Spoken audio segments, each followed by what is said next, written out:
Welcome back to this month's edition of CAP STRAT Wealth Updates. Welcome back, Mike. Thanks, Neil. Lots to cover here today as we are really approaching year end. So one of the items we're going to hit on is just a few updates of year end planning as we're just wrapping up client year end meetings. But then we're going to transition to a topic and a question we get on a regular basis, which is around Social Security. But as we think about 12/31, this is where we're really focused on that charitable piece and any family gifting. That's a big deadline because once that we turn the page on the calendar year, we can't look backwards and make any of those transitions there. But also college funding, just making sure you're maximizing the college savings piece before 12/31 and taking advantage of potential state tax deductions there. Very critical. Required minimum distributions, we're just wrapping up here. Again, this is money that has to come out of pre-tax retirement plans, whether you're age 73 or for some folks that might not be until age 75.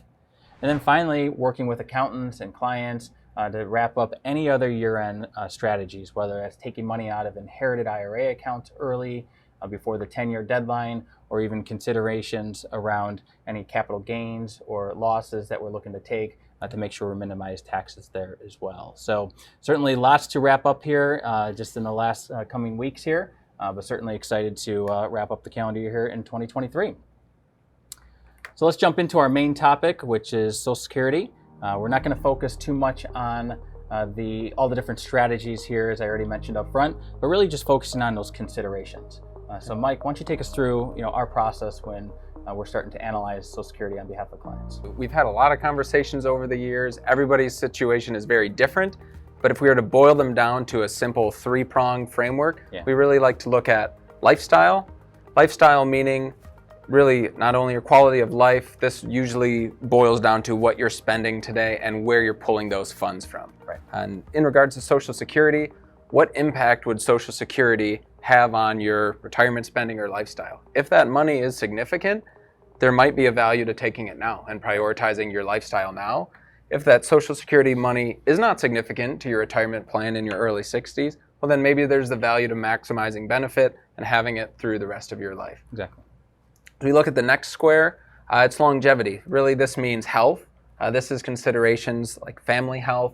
Are there any chronic illnesses that you're aware of? Do you have any health concerns of yourself between you and your spouse?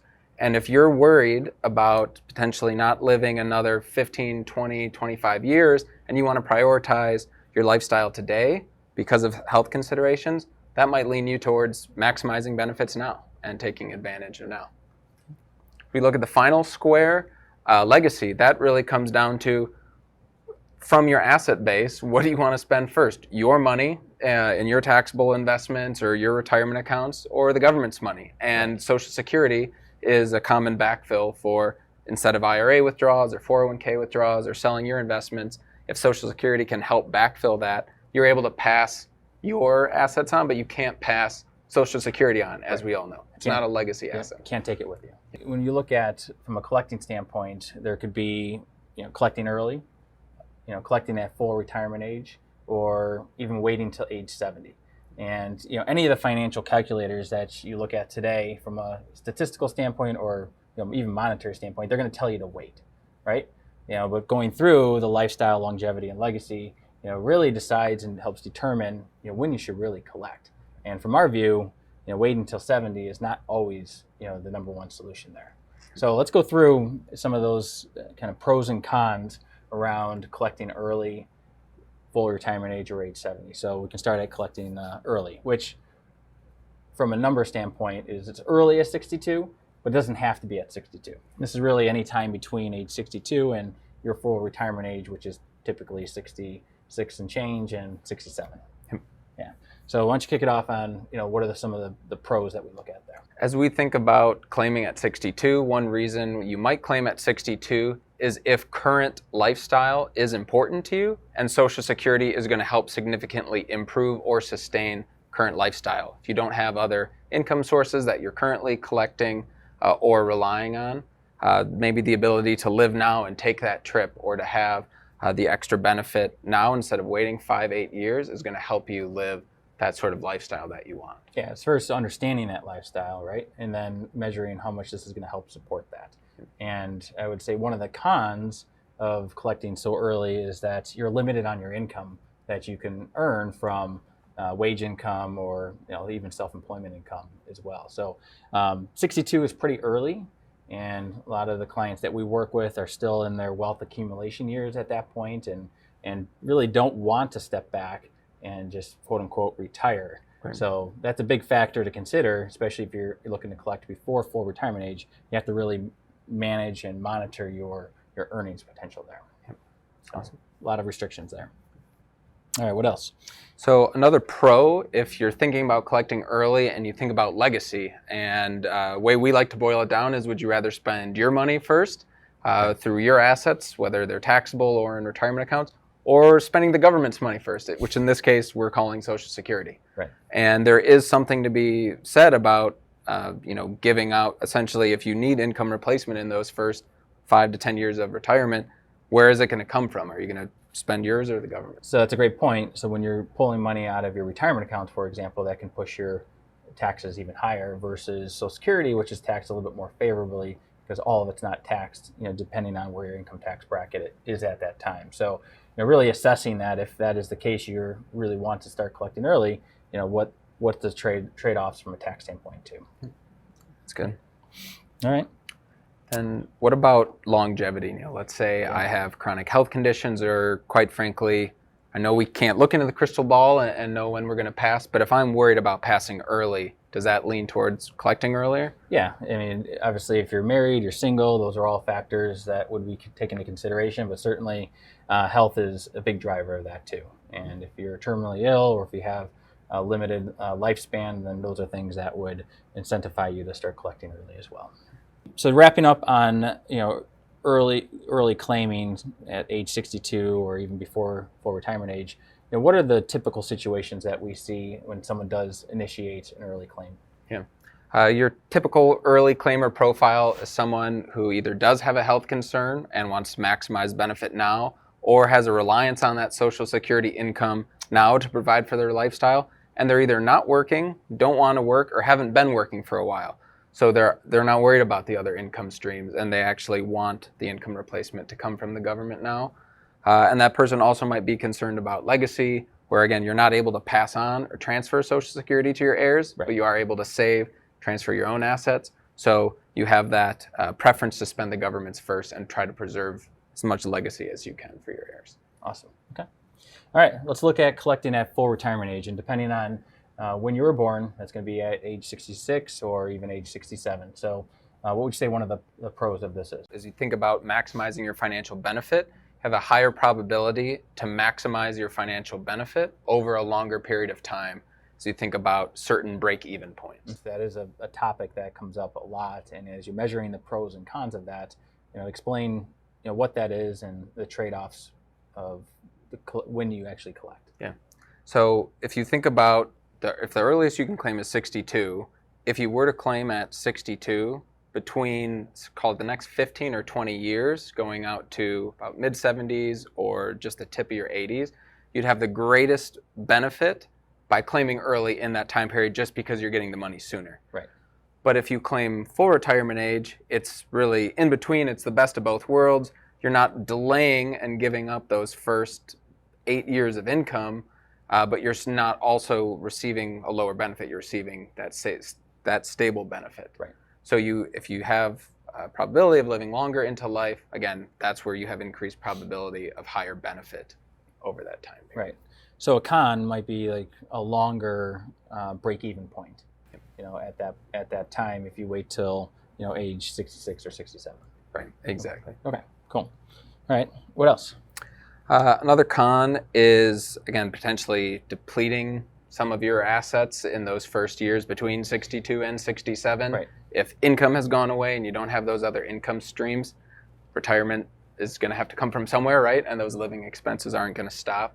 So there's the budget and lifestyle considerations if you forego money today for down the road. Right.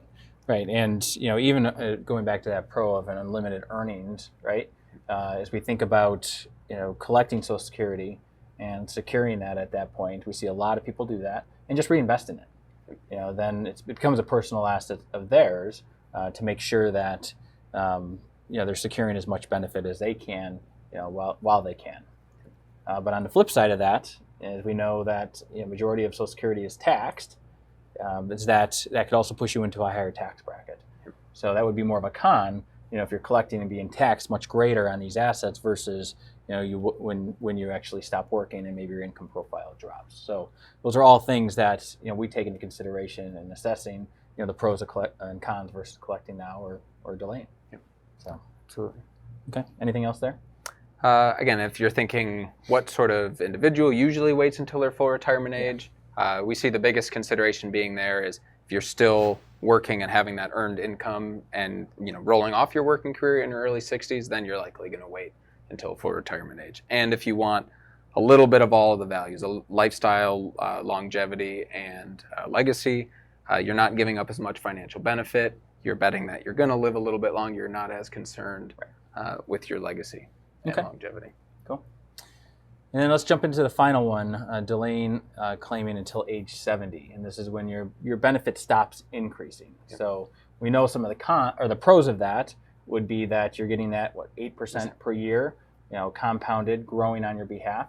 But at age 70, that stops. So there's no benefit to waiting beyond age 70, which is some conversations we have quite a bit. But what are there some other pros to waiting? Yeah, as you mentioned, Neil, that 8% each year you delay, you're guaranteed an 8% benefit increase. So if you delay all 3 years, that's a total of a 24% maximum benefit increase. If you're just playing the financial game and you want absolutely maximum benefit, it's a pretty good guaranteed return over 3 years. If you think 24%, depending your view on the markets and what you're invested in, right? Exactly. And I think another pro would be a larger spousal continuation amount, because when you are married and you both are collecting Social Security at that time, one of you pass away, the surviving spouse will continue to collect the higher of the two going forward.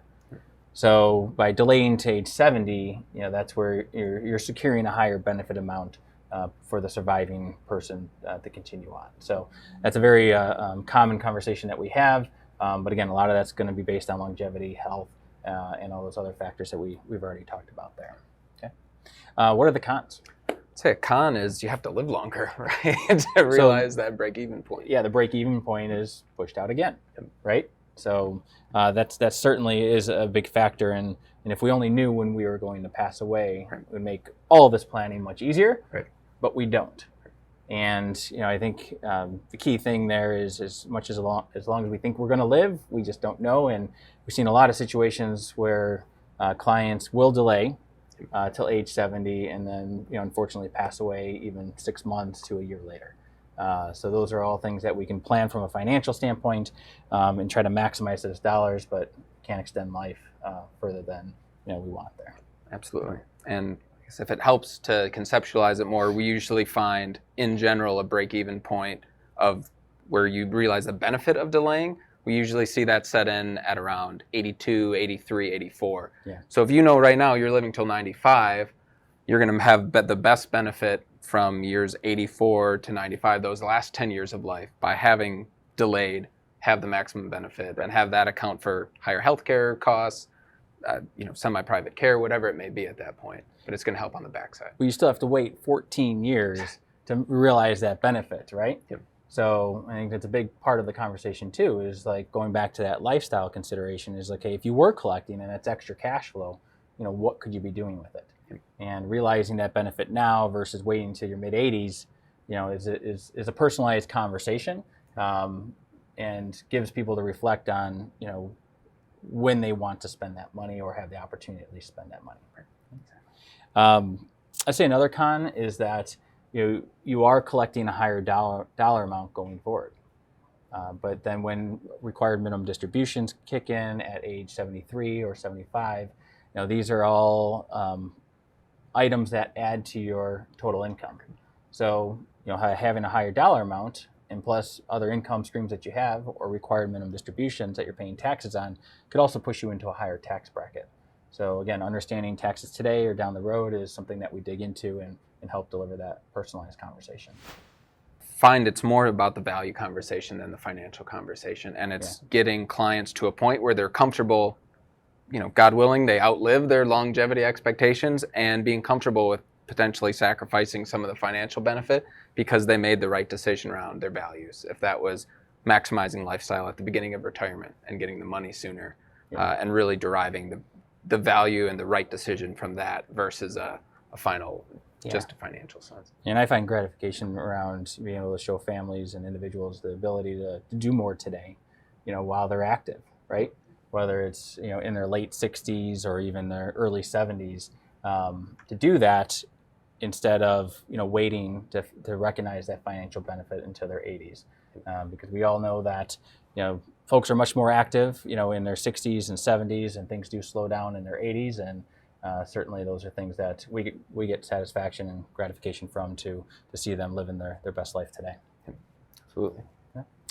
All right. Well, that does conclude our conversation here today. Certainly this is a personalized conversation around when you should collect Social Security for yourself and even potentially your spouse. But those are all things we're happy to dig into. So if you have questions, reach out to anyone else on the private wealth team, and we'll look forward to seeing you soon. Thank you.